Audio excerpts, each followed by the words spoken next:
can either write them on the chat or anybody wants to say Cooper? something. Yes. Cooper, a question for you and for Mike Duran simultaneously. Let's see if Zoom can handle that. The question for you is, according to your assessment, and Iran is really, even though at an inflection point, pretending great dangers, they're also in a very weak position in terms of the mass spread of the disease, the fatal outcome, as Michael mentioned, the deterrent killing of Soleimani. What can be done right now without going into inappropriate detail, but just from a policy standpoint, in order to ratchet up the pressure on Iran, either to extract deep concessions or to ratchet up even further deterrence, leveraging off the Soleimani elimination?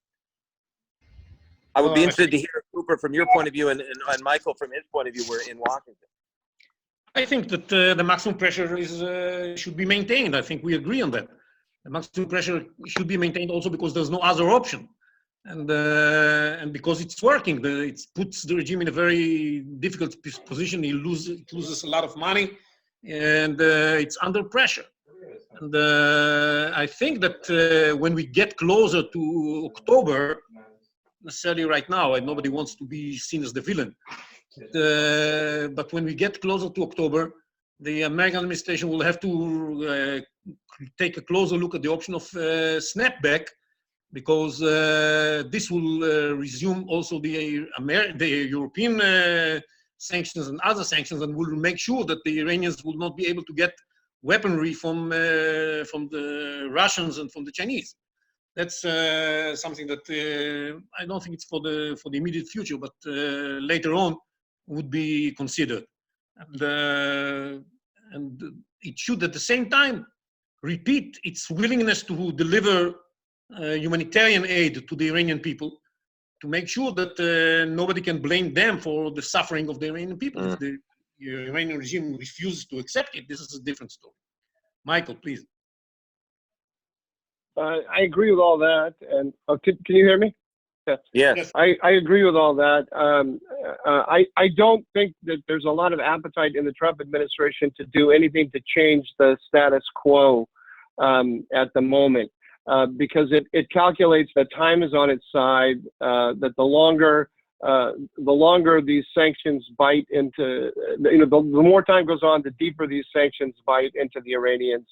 And the key is just to forestall any actions by the Iranians in Iraq or elsewhere that could seek to change the dynamic in some significant way.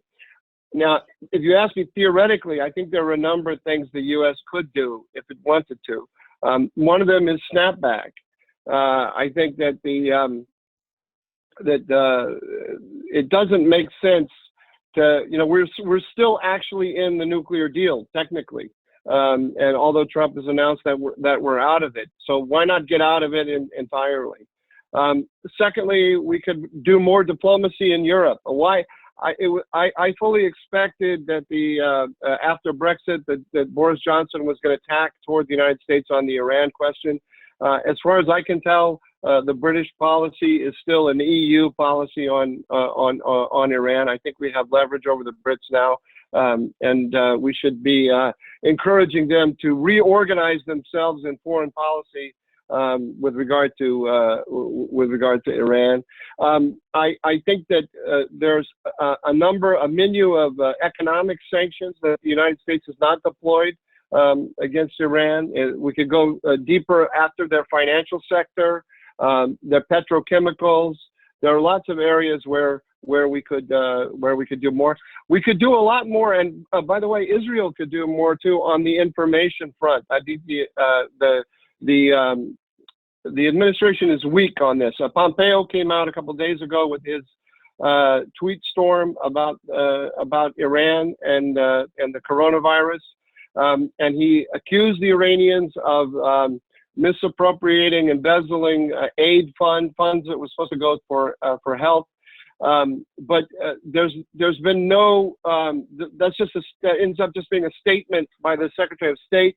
I see I don't speak Farsi, but I follow the Iranian social media. in translation. I see lots of postings by Iranians about warehouses full of antiseptic materials and protective equipment for hospitals and so on that isn't getting to the hospitals. A lot of this, I think, just collecting these stories and making them better known, if they're validating them and making them better known, would be a useful activity. Even more useful is the China connection. We've seen the reports about we've seen the reports about the flights continuing, the Mahan Air flights continuing to China. We've seen the reports about the outbreak beginning in Qom, not simply because of seminarians, Chinese seminarians, but also because of the infrastructure projects that they have in Qom. There's a growing awareness in the United States. I think Trump is winning the argument. The press will never admit it. But I think Trump is really winning the argument in the United States about China being the problem in the globe, China being the biggest problem that the United States needs to focus on. There are people in the Republican foreign policy establishment who are saying, forget about the Middle East, just like Obama said, pivot to Asia.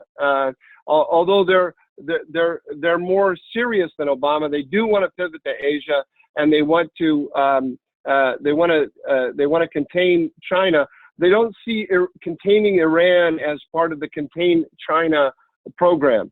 I think that highlighting the Chinese-Iranian relations and using the United States using the coronavirus crisis as a way of harming Iranian-Chinese relations, because I think the Iranians thought that the Chinese were going to save them from the Chinese relationship was going to save them from American sanctions.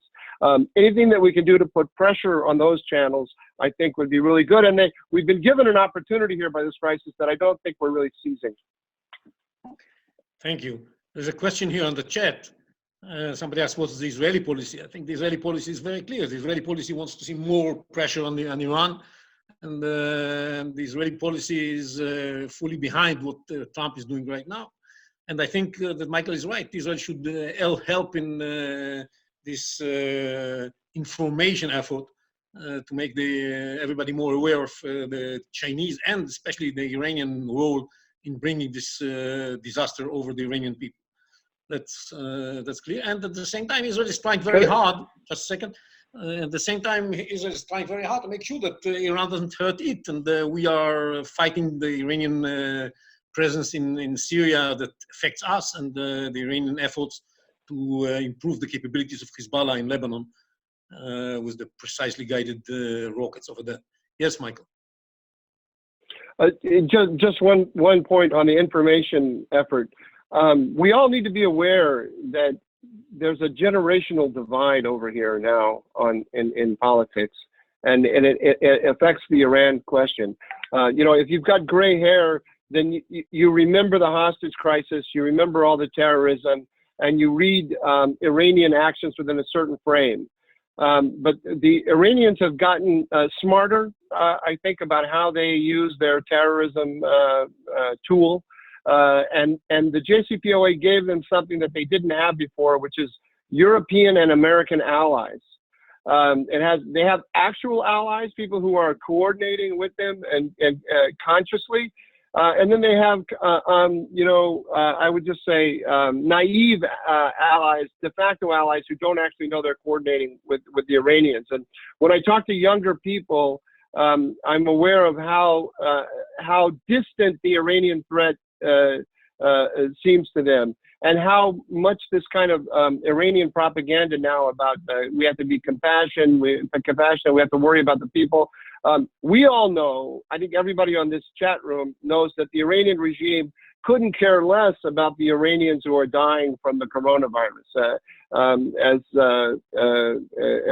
Javad said, the regime has no compassion for its own people. It only cares about its base. But the average,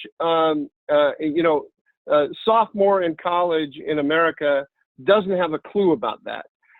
And those realities need to be shown to them. And social media now coming out of Iran gives us lots of opportunities to explain what a rapacious regime looks like, how it behaves, how it uses our own sense of compassion against us, and but it has to be shown. You can't just lecture about it. Right.